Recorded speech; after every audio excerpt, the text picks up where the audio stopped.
Hi friends, అందరికీ నమస్తే. అందరూ బాగున్నారా? నా ఛానల్ నేమ్ వచ్చి భవానీ ఇంటి విలువలు. నా ఛానల్ని సబ్స్క్రైబ్ చేసుకోండి. బెల్ సింబల్ వస్తుంది, దానిపైన క్లిక్ చేస్తే ఆల్ అనే ఆప్షన్ వస్తుంది. ఈరోజు నేను చేయబోయేది ఎగ్ ఫ్రైడ్ రైస్ అండి.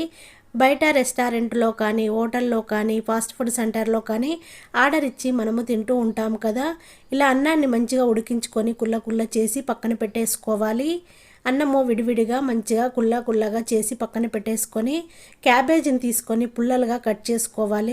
కుల్లగా చేసుకొని ఒక ప్లేట్లో వేసేసుకోవాలి. ఒక క్యాప్సికము తీసుకొని మధ్యలోకి కట్ చేసుకోవాలి. లోపల గుజ్జులాగా విత్తనాలు ఉంటాయి కదా, మొత్తము తీసేసి క్లీన్ చేసుకోవాలి. 2 రింగ్స్ లాగా కట్ చేసుకొని పక్కన పెట్టేసుకోవాలి. పుల్లల్లాగా పొడుగ్గా కట్ చేసుకొని పక్కన పెట్టేసుకోవాలి.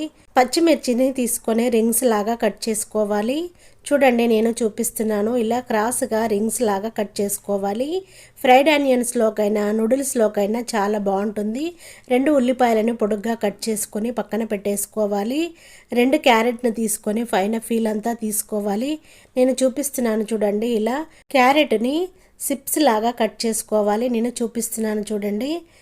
తల భాగం నుంచి ఇలా మనం చిప్స్ లాగా సన్నగా కట్ చేసుకోవాలి. నేను చూపిస్తున్నాను చూడండి. ఇప్పుడు 5 ఎగ్స్ని తీసుకోవాలి. ఒక బౌల్ తీసుకోవాలి. 5 ఎగ్స్ని పగలగొట్టి అందులో వేసేసుకోవాలి. 1/2 స్పూన్ వరకు మిరియాల పౌడర్ని వేసుకోవాలి. 1/2 స్పూన్ వరకు ఉప్పుని వేసేసుకొని మొత్తము మిక్స్ అయ్యేలా బీట్ చేసుకోవాలి. ఎగ్నంతా చూపిస్తున్నాను చూడండి. ఇలా బీట్ చేసుకొని పక్కన పెట్టేసుకోవాలి. స్టవ్ వెలిగించుకొని ప్యాన్ పెట్టేసుకోవాలి. ప్యాన్ వేడయ్యాక ఒక పావున్నర వరకు ఆయిల్ని వేసేసుకోవాలి. మనం బీట్ చేసి పెట్టుకున్న ఎగ్నంతా పోసేసుకోవాలి. ఆమ్లెట్ లాగా వేసేసుకోవాలి. ఇలా పీసెస్ లాగా కట్ చేసుకోవడానికి చూడాలి.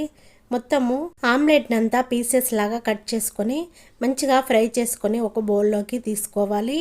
అదే ప్యాన్లో ఆయిల్ని వేసేసుకోవాలి. 2 పావుల వరకు ఆయిల్ని వేసేసుకోవాలి. ఆయిల్ వేడయ్యాక కట్ చేసి పెట్టుకున్న ఉల్లిపాయ ముక్కలని వేసేసుకోవాలి. ఉల్లిపాయ ముక్కలు ఎక్కువగా ఫ్రై కాకుండా చూసుకోవాలి. ఫ్రెష్గా రెడీ చేసి పెట్టుకున్న అల్లం వెల్లిగడ్డ పేస్ట్ని వేసేసుకొని మంచిగా కలిపేసుకోవాలి. కట్ చేసి పెట్టుకున్న పచ్చిమిర్చిని వేసేసుకొని అంతా కలిపేసుకోవాలి. క్యారెట్ను వేసేసుకోవాలి. క్యాప్సికాన్ని వేసేసుకోవాలి. మొత్తము మిక్స్ అయ్యేలా కలుపుకోవాలి. ఎక్కువగా ఫ్రై కానివ్వద్దు, మెత్తగా అయిపోతాయి, టేస్ట్ బాగోదు ఫ్రైడ్ రైస్. కట్ చేసి పెట్టుకున్న క్యాబేజీని వేసేసుకోవాలి. 1/2 స్పూన్ వరకు మిరియాల పౌడర్ని వేసేసుకోవాలి. 1/2 స్పూన్ వరకు ఉప్పుని వేసేసుకోవాలి. మీరు కావాలనుకుంటే కారం పొడిని కూడా వేసేసుకోవచ్చు. మా పిల్లలు కారం ఎక్కువగా తినరు. మిరియాల పౌడర్, పచ్చిమిర్చి సరిపోతుంది. 1 స్పూన్ వరకు వెనిగర్ని వేసేసుకోవాలి. 1 స్పూన్ వరకు సోయా సాస్ని వేసేసుకొని మొత్తము మిక్స్ అయ్యేలా కలుపుకోవాలి. 2 స్పూన్ల ధనియా పౌడర్ని వేసేసుకొని మొత్తము మిక్స్ అయ్యేలా కలుపుకోవాలి.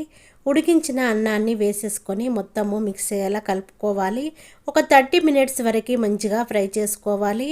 ఫాస్ట్ ఫుడ్ సెంటర్లో ఎంత టేస్ట్గా ఉంటుందో, రెస్టారెంట్లో ఎంత టేస్ట్గా ఉంటుందో అంతే టేస్ట్గా మనకి ఎగ్ ఫ్రైడ్ రైస్ రెడీ అయిపోతుంది. బయటకు వెళ్ళిన అవసరమే లేదు. లాస్ట్లో కొత్తిమీర వేసేసుకొని స్టవ్ ఆఫ్ చేసుకొని సర్వింగ్ ప్లేట్లోకి తీసుకోవాలి. చూడండి, నేను చేసిన ఎగ్ ఫ్రైడ్ రైస్ ఎంత బాగా కనబడుతుందో, టేస్ట్ కూడా అంతే బాగుంటుందండి.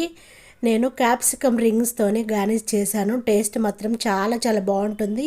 నేను చేసిన ఎగ్ ఫ్రైడ్ రైస్ నచ్చినట్టయితే మీ ఇంట్లో వాళ్ళకి ఇలా చేసి పెట్టండి. నా వీడియోకి లైక్ కొట్టండి. మీ వాళ్ళందరికీ షేర్ చేయండి. నా ఛానల్ని సబ్స్క్రైబ్ చేసుకోండి. బెల్ సింబల్ వస్తుంది, దానిపైన క్లిక్ చేస్తే ఆల్ అనే ఆప్షన్ వస్తుంది. Thank you for watching. నేను మీ భవాని.